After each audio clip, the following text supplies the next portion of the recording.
Hey everybody, what a wonderful privilege it is again on Wednesday, Word on Wednesday, on Word on Wednesday to come into your homes. We're grateful. Every Wednesday we've been doing that past couple of years, coming into your home, and I want to thank you for inviting us in via technology. As you know, this month, happy Black History Month, by the way, it's rapidly getting away from us, but it's been a wonderful month. We've been discussing Black and African American issues all month long. Tonight we have a very, very special treat. We're going to discuss education as it relates to the African American context, and I got a loaded panel. I'm just grateful that God has allowed me to sit here with such a loaded panel of experts as it relates to education, movers and shakers, people who are on the front lines, and I want you to gather. Call family and friends. Call people. Let them know that we're discussing education. Malcolm X, I believe it was, who said education is the passport to success. And so it's very important. Matter of fact, grab your kids, your young people. We're discussing very vital issues tonight. And I'm excited about being here and being with you. I have my wonderful co-host. Actually, she is the host. But I'm very grateful for the work of our representative doing an awesome, outstanding job in our community, Representative Thomas. Everybody knows her, and I'm grateful to have her with us. I'm going to turn it over to her. We're in her hands. Thank you, Representative, for sharing with us tonight and hosting this great meeting tonight. Let's dive in. Thank you so much, Pastor Purvis, for lending your altar to the community. And it's so important that, when we come here, we're able to not just be able to be blessed with your wealth of knowledge, but to be able to lend your pulpit to so many others that have a wealth of knowledge. And so we are so excited to be able to talk about the state of Black education tonight. And so tonight, with Word on Wednesday, we have an amazing panelist. And one of our first panelists, of course, is our pastor, Wilbur T. Purvis. Our next panelist is Leroy Hutchins. He is a Cobb County School Board member. We have Centel Brown, which is a Griffin County School Board member and educator. And we also have Dr. Jaha Howard. He is a school board member for Cobb County and also a candidate for the Georgia State School Superintendent. Can we give a round of applause for our I know y'all out there at home clapping. I'll take all of those claps, okay? But let's get right into it. Over the last 3 years, yes, we are in our third year of COVID. I know it's crazy. After the last 3 years, we have been dealing with so much.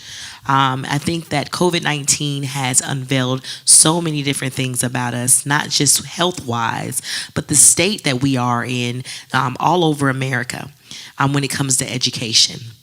We've had kids that have been out of school for year and a half, 2 years, and now they're back in school trying to really catch up.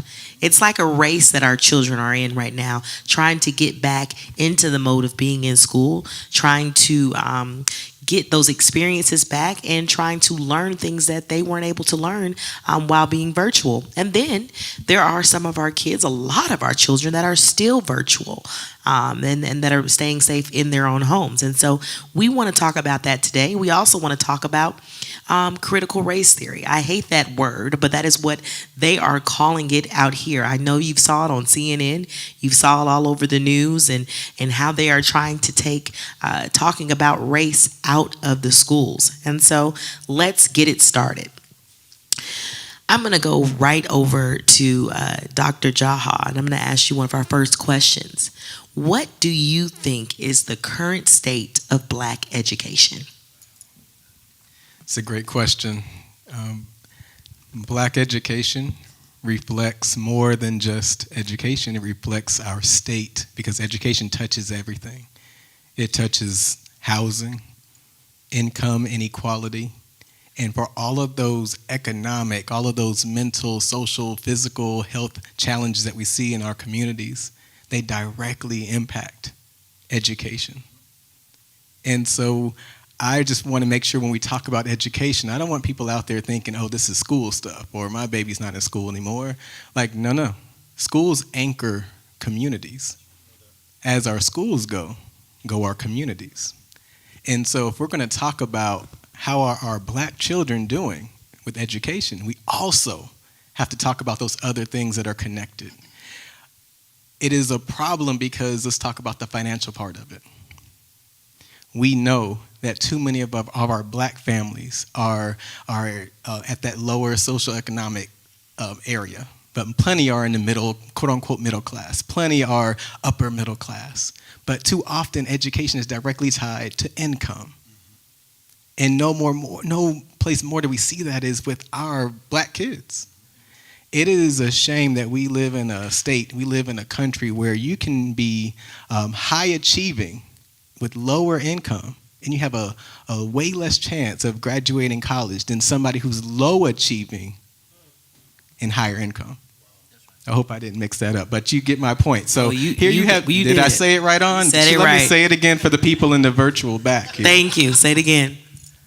If you are high achieving with low income, your chances of graduating college are lower than somebody who is low achieving from higher income background. Wow. And so I just want to make sure as we're talking about education, we're also talking about economics. We're talking about health. I was talking to a social worker today from Cobb County. She says, we are dealing with homelessness in a way that folks just don't want to talk about. But folks don't want to make that connection to the housing. You know, everyone loves the flipping the house and making your money and this and this. Houses are going up. But guess what? Somebody is missing out.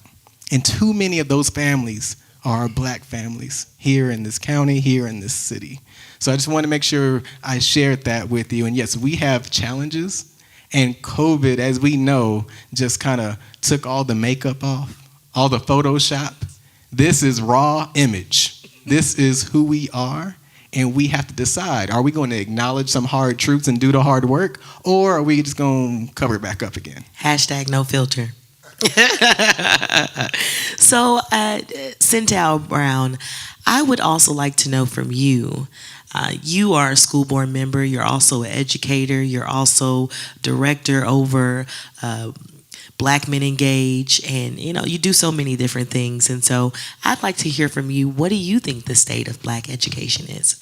Thank you so much, Representative Thomas. To Pastor Purvis, thank you so much for opening your pulpit, and to these great brothers. Jaha to my right, and Trey, my school board partner's brother, to my left. So good to be with you all. So when you think about the state of black education, you got to think about the state of education, period.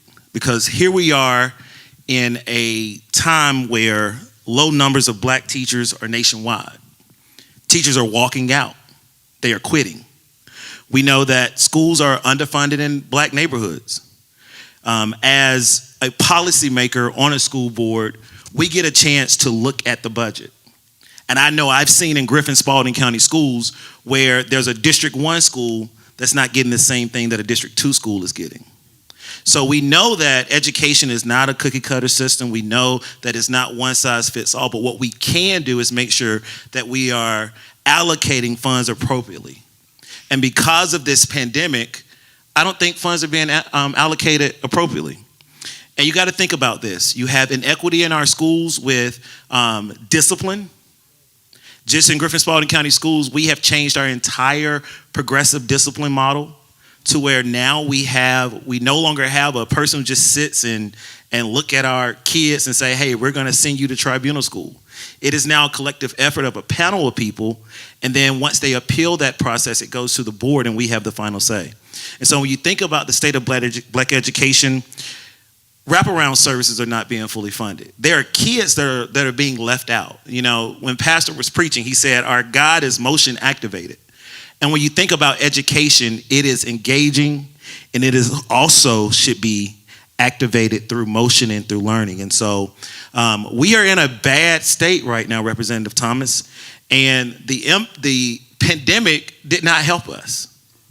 You have kids who cannot learn at home because of food insecurities.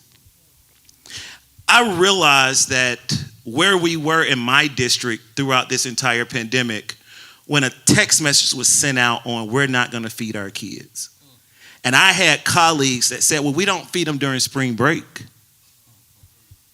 And so the state of education is in a bad place. And it's going to take policymakers who are going to be innovative, who can have thought partners and think about education being in all the four corners in the community, in the church.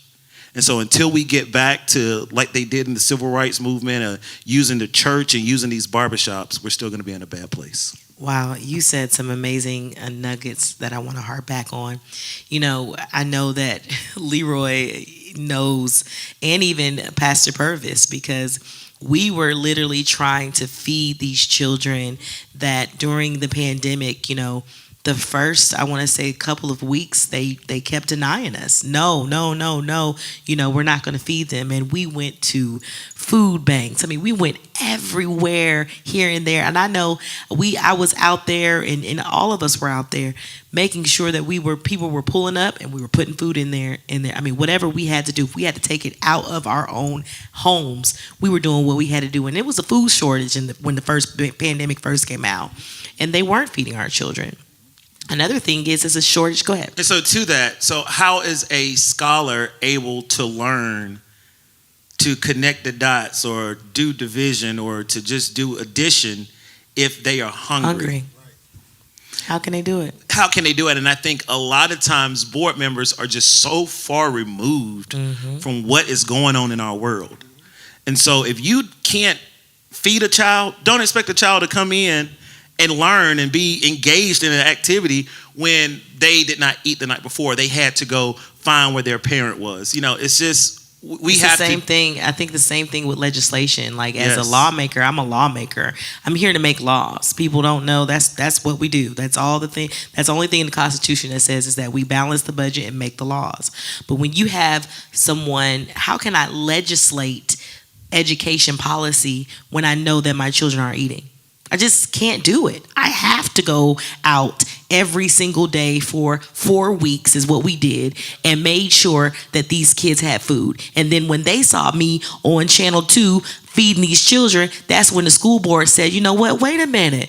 Now we'll put something in the budget because we don't want to look bad, you know, because they're out there feeding kids saying they don't have any food. Now we're going to make sure that they get the food. And sometimes you have to put yourself out there in order to make a difference. And that's what we did. Every single day, I'd pick my daughter up from school, then you're coming to the school with us to pass out the rest of the stuff at Bryant, then we're going to Lindley, then we're going, you know, different places. And so that is a difference. The other thing I want to point out before we move on to our next panelist, the shortage in teachers. The shortage is unbelievable. At this state, we have in the U.S., we have about 50 million kids in U.S. public schools, and we only have 3.5 million teachers. Can you imagine the ratio from teachers to students? And when we talk about administrative staff, we're not just talking about teachers. So that's just the staff. We're not talking about counselors and disciplinarians and vice principals, all these different types of things. It's lacking. People are walking out, they're leaving, they're done. Nobody wants to stay in these type of environments. And then, which we're going to get to next, you put critical race theory on teachers, where they're not allowed to talk about race, or the school budget will be cut by 20%, which is a bill, HB 1084, that was just passed out of committee today.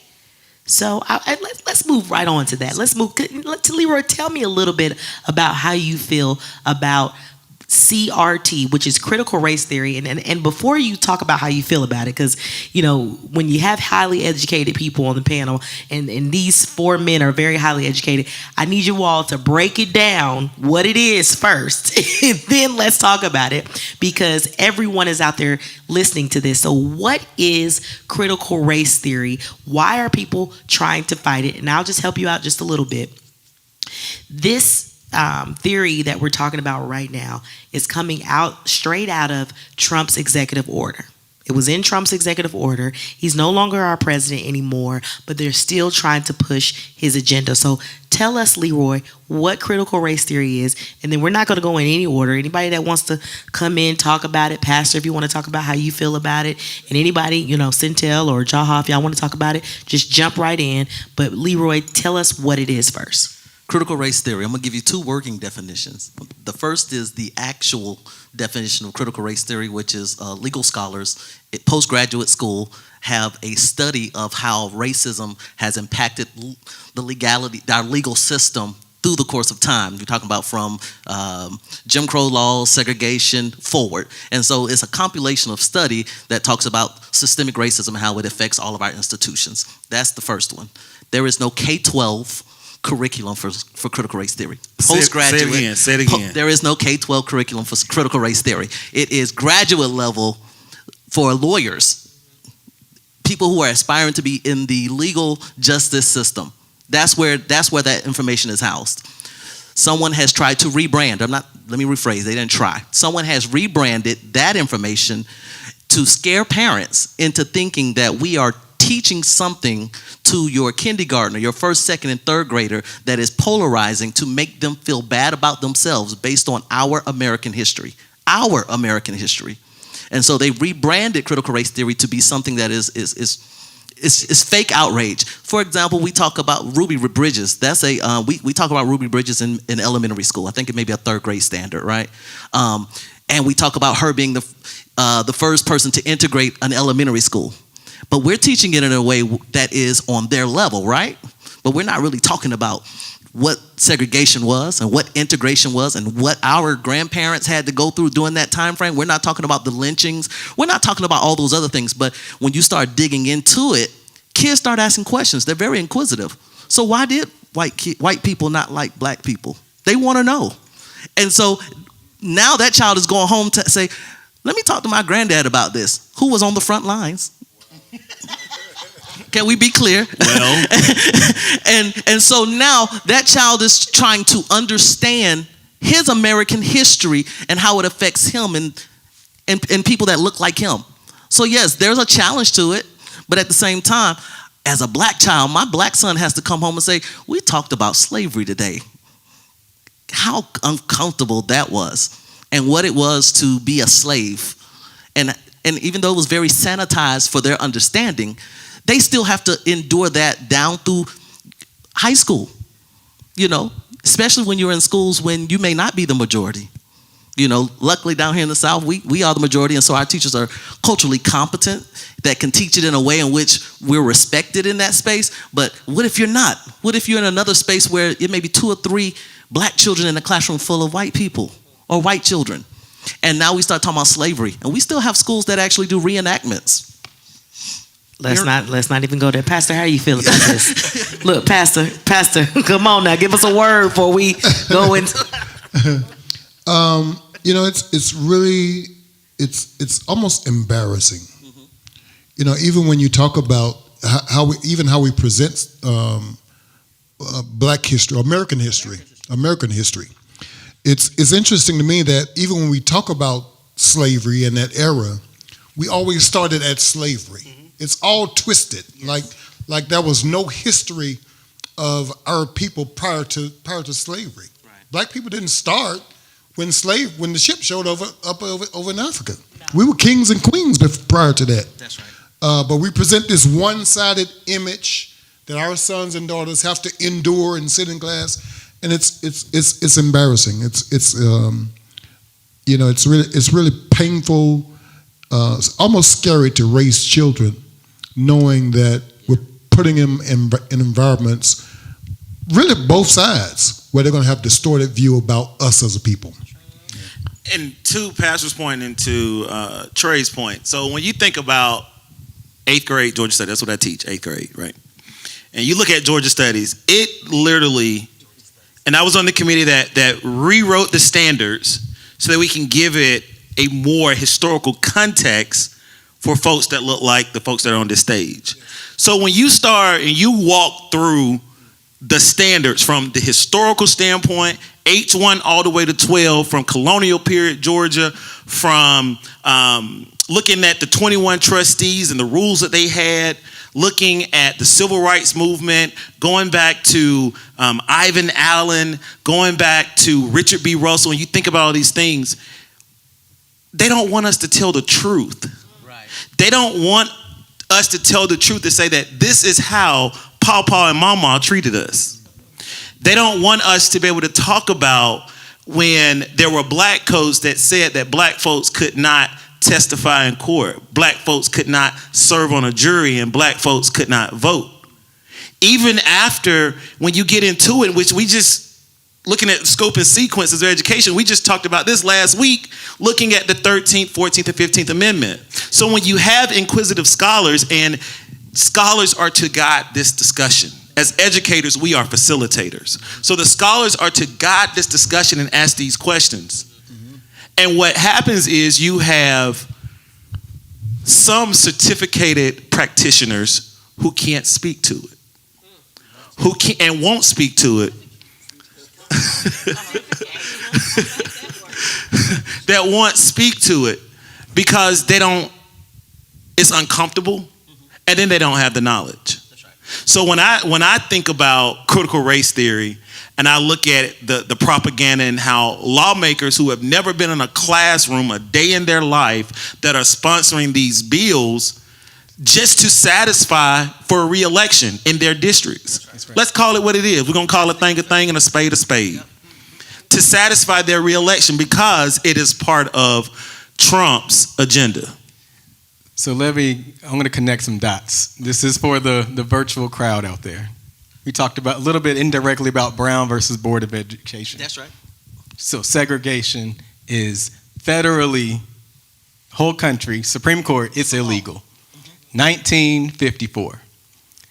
So curriculum says, talk about Brown versus Board of Education, 1954, move on. Intellectual, our students who are intellectual, who have questions, they want to follow the trail. Okay, so let's follow the trail, and I'm going to watch what happens as it gets uncomfortable. Okay. And as it gets uncomfortable, now that's why we have laws being made to make sure you don't get make sure certain people don't get uncomfortable. All right, 1954, Brown versus Board of Education.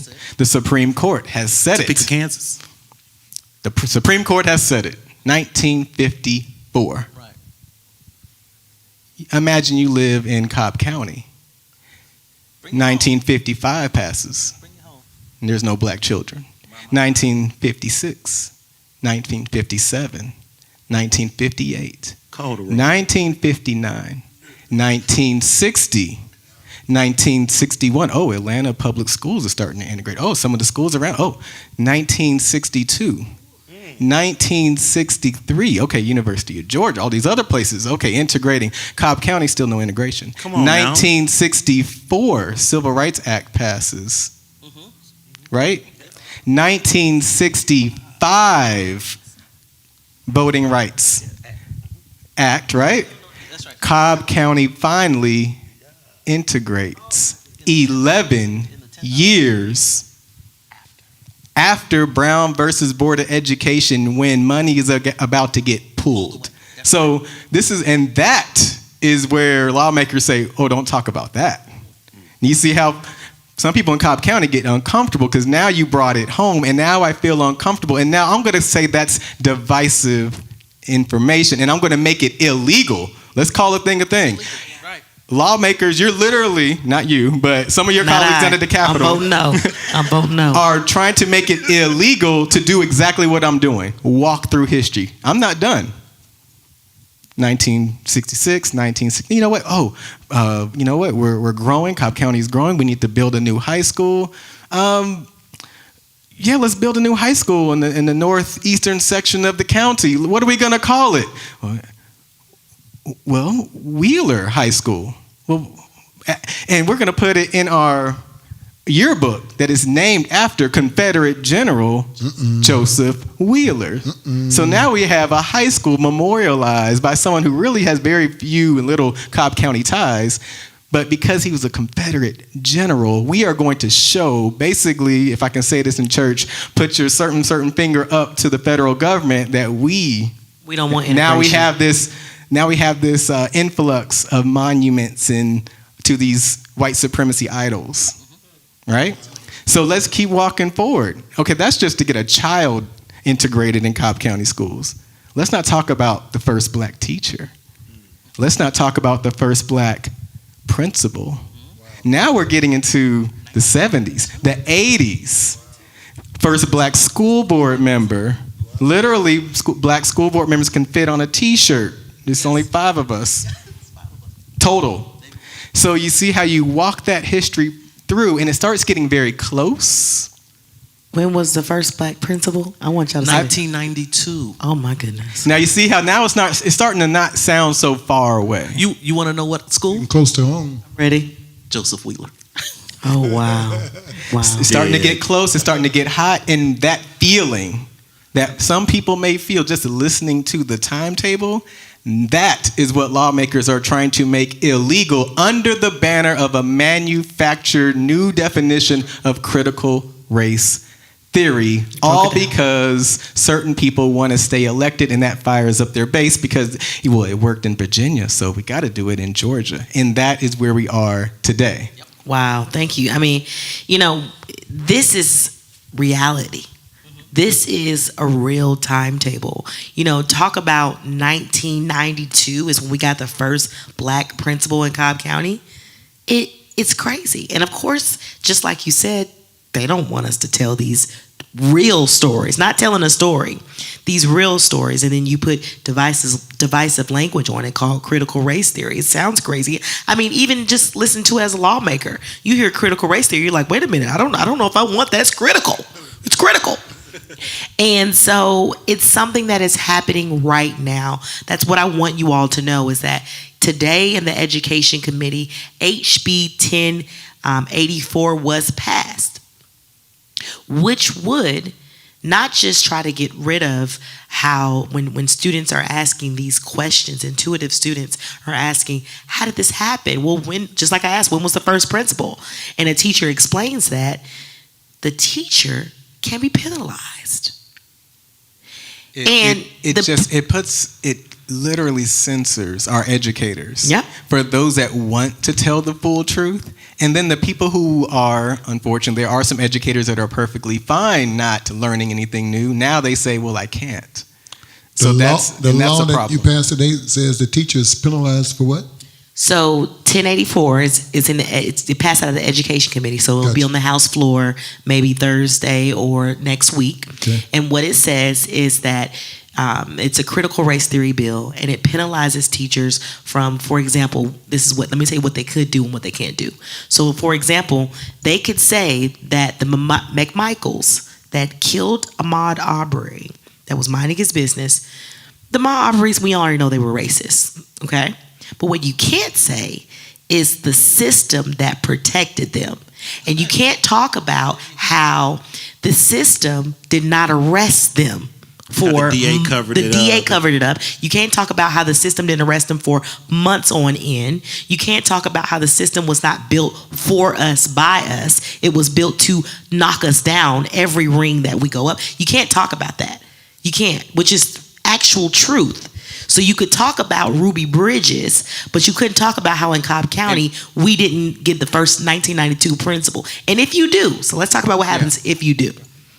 And we've been fighting this. I know everybody's been fighting this. So they was a lot. The penalties were a lot stronger, and we knocked a couple of them down. But we can't win the fight all the time. But the penalty right now would be if the teacher teaches it, the school's funding will be defunded. That school, say it's Pebblebrook, Wait a minute. God forbid. You're saying that the government is going to say defund education. Yes. But don't want to defund the police. But we're defunding education. Okay, I want to Exactly. be clear. I want to be clear. Right? That's what you. Okay. Exactly. Okay. So they would defund that school 20%. Wow. That is exactly what would happen. So it would go to the State Board of Education, and they would defund that school by 20%. So if this was Pebblebrook, if this was McEachern, if this was Wheeler, any of these schools that your kid goes to, and it's really, I hate to put it on the teachers, it's on the teachers, but we got to talk about our kids. So what if our kids are asking these questions that can't be answered? You know, because our kids, that's how they are. Teacher, but what happened? But when did we, I mean, it's just normal for a kid to say, okay, we talked about Ruby Bridges. That was in Kansas. Topeka, Kansas. Okay, Yeah. it was in Kansas. They might say, well, when did we integrate? Oh, well, we didn't integrate until 1952 or 1965. And then little Bobby goes home and tells his daddy that the teacher said we didn't integrate until 1955. He calls the school board and boom. Not only is the teacher getting fined, they're getting, all these things are happening. And Erica, what I also, because with laws, people like to try to take out the most egregious penalties as if that, that's like putting Febreze on a trash can. That doesn't make it better. It's still trash. Okay, it's still trash. The bill is trash. And then lawmakers will say, well, look, we didn't make the funding thing as harsh, so we should be okay. No, the bill is trash. Yeah. Okay, so don't just spray some perfume on it and think I'm okay. Here's the thing that we have to remember. We're literally making it illegal to teach history. We don't want to miss that. You are calling somebody a lawbreaker. And we know how we like to throw... For teaching the law. For talking about the actual law. A criminal. So just think about that. So if you're an educator and you're getting started in your career, or you're somewhere middle of your career, or you're trying to retire in a few years, the last thing you want is to be a criminal. Something that can be deemed a criminal by the state of Georgia, and now that can be used against you as you're trying to continue on your career or trying to retire. Because now you're messing with people's lifestyle, their money, their pension, things that can be held over your head next time you have an evaluation. And that's the part that we're not. It's dangerous. It is on the very practical people level. It is completely dangerous. It's paralyzing. And we mentioned a teacher shortage. We already have a terrible teacher pipeline right now. Right. So this is not going to make people grow up and say, oh, I want to be a teacher. I want to help the kids, when you know that you can be a criminal for teaching the truth. Right. And then, not on top of that, Dr. Howard, but you're going to cut funding. What are we really doing here? You got students that have IEPs, that have 504s. I mean, an individualized education plan that says that Tay-Tay may need a little extra help. That Tay-Tay may need an accommodation. So we're going to do Reading 180, and it's going to read the program for him. Or Tay-Tay may need a modification. That Mr. Brown's going to give this test and it's 30 questions. Well, Tay-Tay, do 15. And I'm going to grade you on those 15. And those are the things that help our scholars, black and brown children and all children, to learn and be able to show mastery. But now you want to cut funding when you're talking about curriculum resources.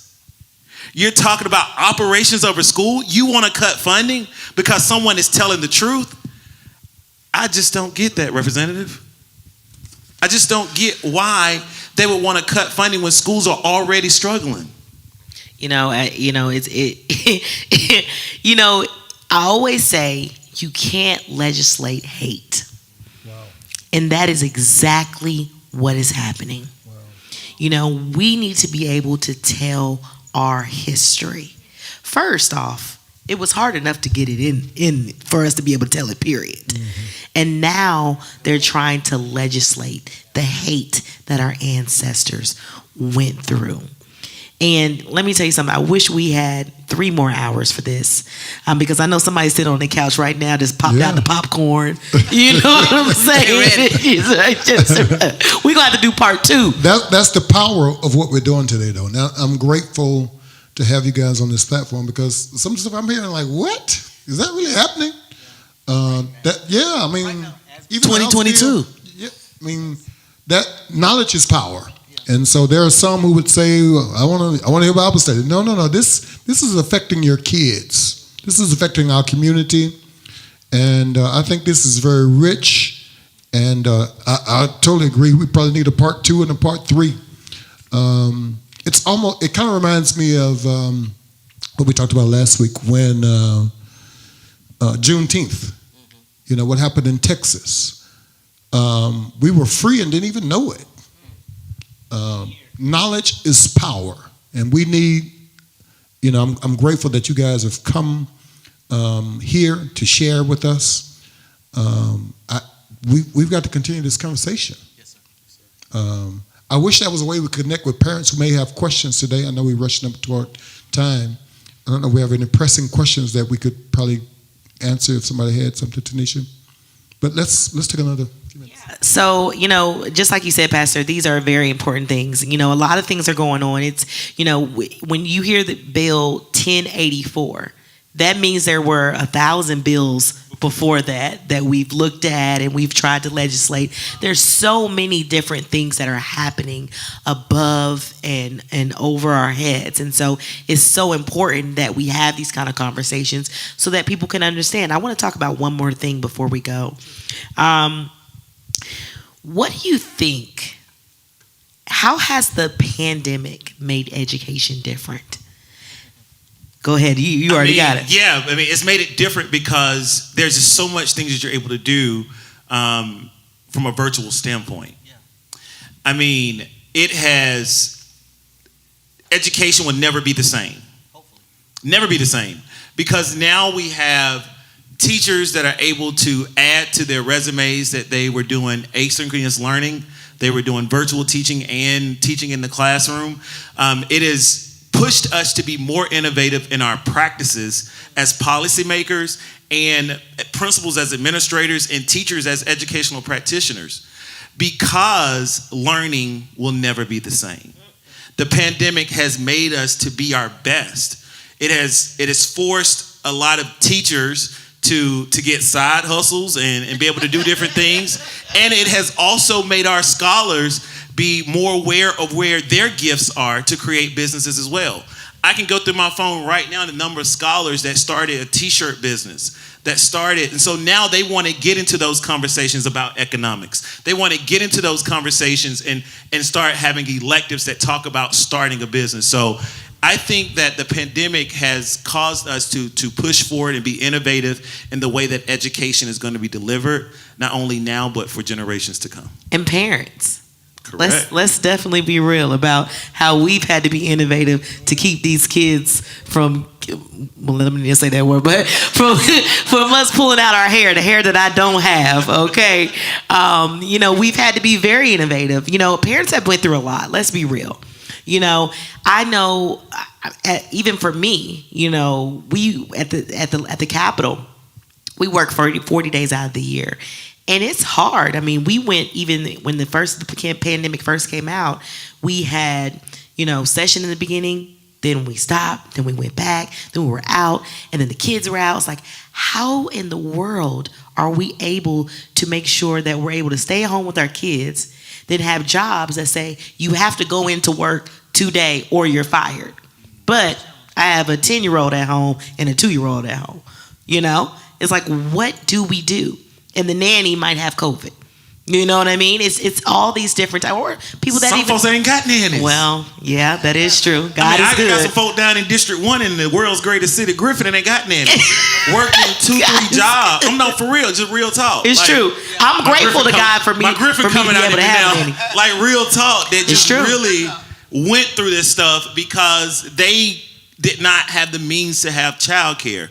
So they had to go to Waffle House and work, and they had to go to the Meal House and work. And Tay and Brisha and all of them, they going to the neighbor's house. Just going to the neighbor's house. Or they're at home by themselves. And they ain't got no internet. Let's talk about that. That's what I wanted to talk about, because, a lot of people don't understand. Like I'm saying, like with me, I had problems, but for people that I had so many calls. Sometimes I might even took a child in or two because I'm like, okay, I can afford to be able to stay at home and work, but they can't. And I don't want them to take the kid over to the neighbor that I don't really even know. Billy Bob don't look like he too legit over there. You know what I mean? So just bring him on over to my house. We'll watch him, put him downstairs, learn a little bit, But how are parents able to even thrive in this type of atmosphere? I know y'all have heard from a lot of parents, and I just want to hear, my hat goes off to these parents and being able to thrive and still keep your job for one, And people aren't really getting real COVID pay. Let's be real. People are saying if you get COVID, there's not real pay standards that have been set out for family leave and things like that. So what have y'all heard from parents? I know I've heard a lot, but from parents that are trying to survive keeping roofs over their kids' heads, making sure they're educated and safe. I'll say this. It's a challenge, and we know that it's a challenge. I am thankful that people are putting different things in place because we see our gaps now. The pandemic has showed us where the gaps are. So you have agencies that are stepping forward. You have nonprofits that are stepping forward, and I'm thankful for that. Even our legislator, we're talking about bills around increasing mental health for schools, these wraparound services that we know we need. I'm glad to see that we're finally looking at it, and we're going to finally do something about it. We need universal child care. We need universal child care today. But it makes you look at some of those other things like health care, and we haven't expanded Medicaid, right? But what was happening? Hospitals are being flooded. People don't have the insurance to go get a test, or they can't find a location. So I'm glad that we're now starting to having some real conversations about how we can really close some of these gaps. And I'm hopeful that as we move forward, we're going to see, the conversation with mental health in our schools being improved. I hope that we can start talking about affordable housing and making sure that we have a real plan, not, in Metro Atlanta. I don't know what rural Georgia looks like, but in Metro Atlanta, that we have a plan between City of Atlanta, Cobb County, and the other metro cities and counties. Because if we don't, it's a trickle-down effect. And schools always get it. Dr. Howard said it earlier. The state of our schools is the state of our communities. So we're only really as good as our schools, because those are our children.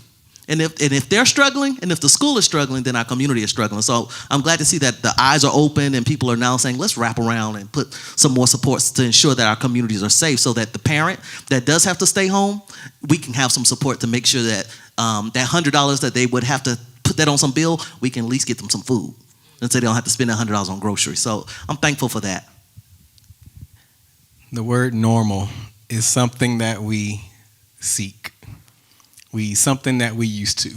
It's that go back to Egypt camp mentality. Like, even though you are out, we in church, right? So even though you are out of bondage and you are now you're in this uncomfortable place on your way to this other place, it's a very uncomfortable place to be. And sometimes our hearts yearn for the familiar, even if it's not good for us. So we have to battle that yearning to go back to normal. And remember, just like a bad relationship that needed to end, normal was not okay. It was not. Normal was not okay for most of them. Normal. Let's talk about normal before.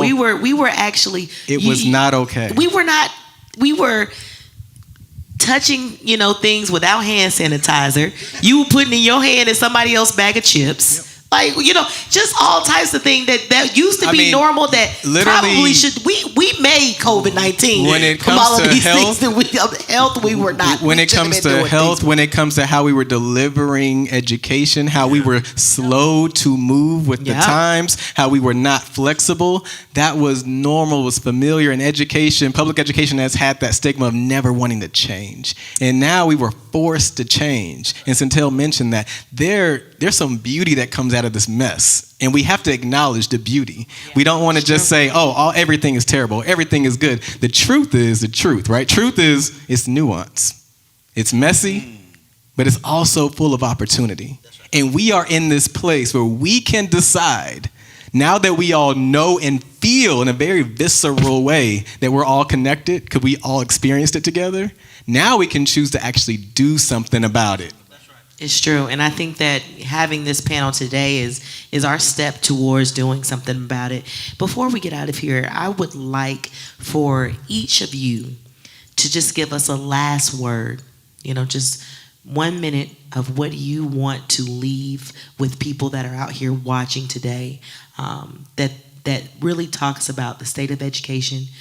Maybe it's something that we can do better. Maybe it's something that people need to know, but something that you want to leave with the people.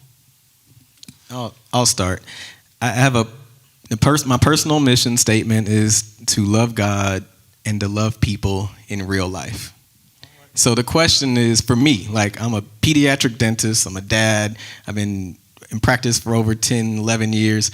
Like, why am I even involved in schools, in politics? Because it's about the policy. It's about the kids that I see every day, even this morning. I see our kids in Atlanta Public Schools, Cobb County Schools, and they come from all over the metro area. And they come into office knowing that somebody's going to bat for them. And so for me, this is what love looks like. This is an expression of what God has given me, and this is what it looks like. And it doesn't make sense to some people because everybody wants you to stay in your little lane and your box and all of that. But guess what? Somebody's out there listening saying, well, that's not what love looks like for me, but for me, love looks like this. And that might be you doing that thing at the pantry, you volunteering, you setting up virtual tutorial, you watching somebody babysitting more frequently because you know that there's a housing issue and you know there's a coverage for your child care issue. So everybody out there, and I went over a minute, just think about what does it look like to love God and to love people for you. All right, Reverend.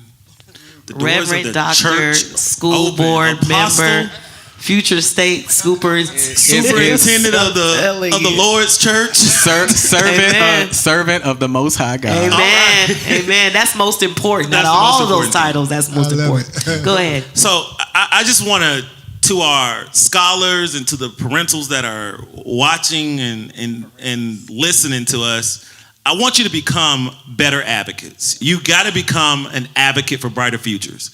And while you are sitting at home on your couch, whether you are driving in the car, you can pick up your cellular device, your apparatus, and you can click on the Cobb County Board of Education or Griffin Spalding County Schools. Griffin is not Atlanta, but Griffin Spalding County Board of Education.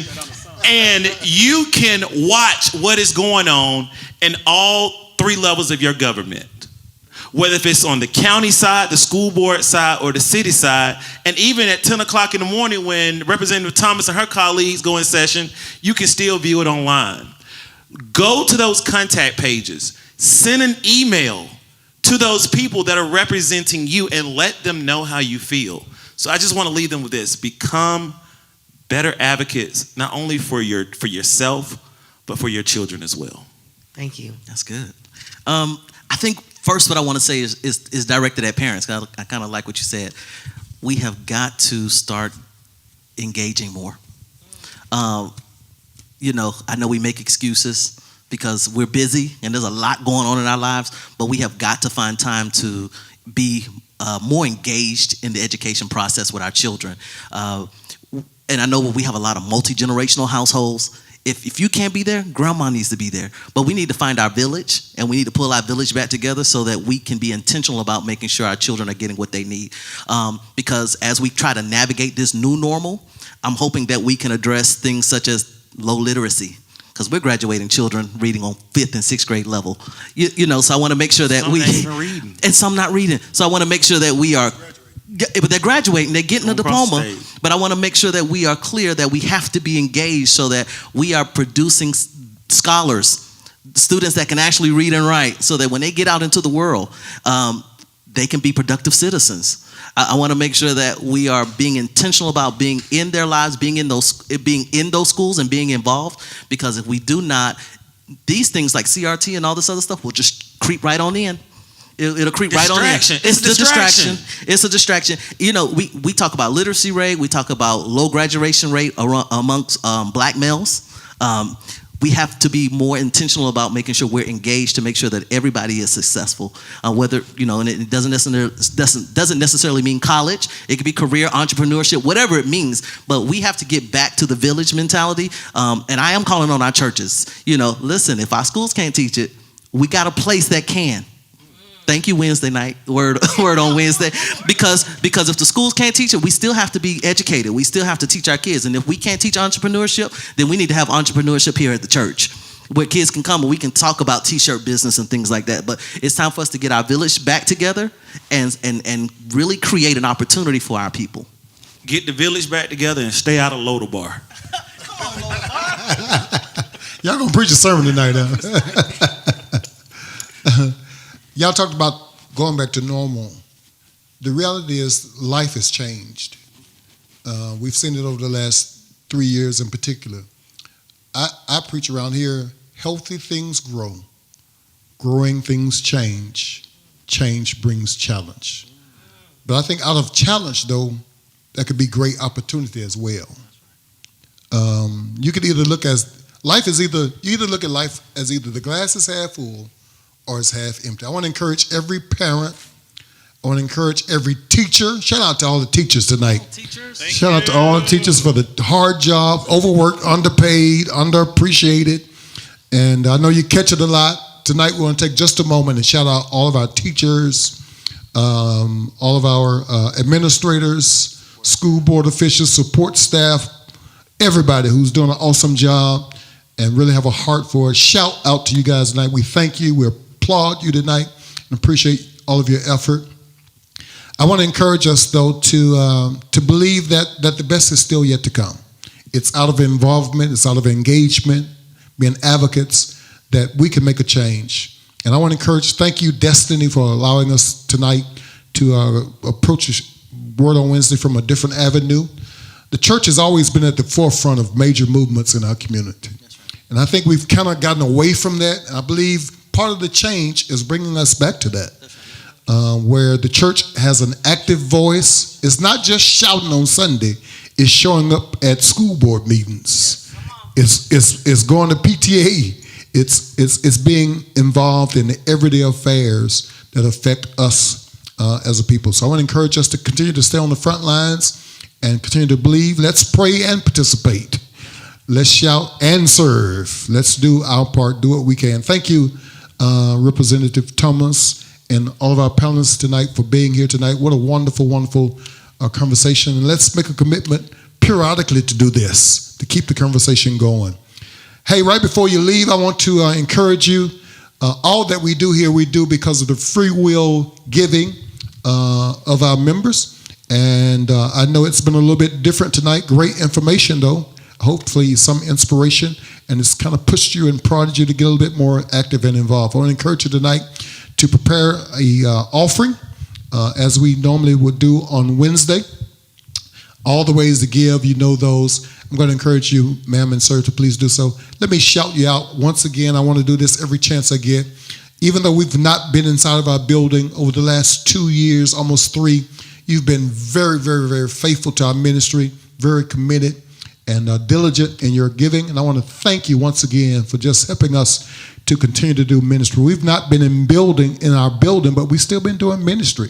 And we've been doing that because of your generosity and your kindness toward us. So thank you for being a part and being a partner with us. Let's prepare to do that real quick. I'm going to encourage you to do so. I think I got everything but an envelope. Thank you, Brother Kenny. I don't know what I'd do without Kenny. Thank you, sir. Come on, let's do it together. Today I worship God, my Father, Jesus Christ, our Lord and Savior, with his tithe, my offering. I know he receives the tithe. We'll carry them into the sanctuary of heaven to worship God the Father. My offering is seed for my destiny. By sowing this seed, I boldly confess and declare that I have and receive 100-fold harvest, favor with God and man, jobs and better jobs, raises and bonuses, protection and peace, physical healing, blessings and increase, favorable settlements, wealth and riches, supernatural debt cancellation. I cast down every stronghold. Sickness and poverty must cease. The devil is defeated, and I know I'm blessed. Hey, right before you leave, let me give you a reminder. For the last 2 years and a little change, we've been out of church. We came back for a little while and then shut down again. The numbers, as you've been watching, I'm sure you've noticed that the numbers are trending down. And we're grateful to God for that. And so as we move towards spring, I'm excited to announce that on next Sunday, on this coming Sunday, on the first Sunday, March, not this Sunday, first Sunday, March, we're coming back inside of our building. We're coming back inside of our building for the first time in a long time. We're doing one service only at 9 a.m. One service only. I know it's a shift from what we were doing in the past. We'll do one service, 9 a.m. We're still social distancing, still wearing our mask. And so we encourage you to come in. Please be on time. We won't be here long. We're trying to push for 1 hour for our service. Again, that's first Sunday in March at 9 a.m. I look forward to seeing you then. and having a wonderful time giving God the praise. I'm grateful to you and to this panel for sharing with us tonight. Thank y'all so much. Look forward to doing it real soon again. Hey, we love you. We're praying for you. Have a COVID-free week. We'll see you soon.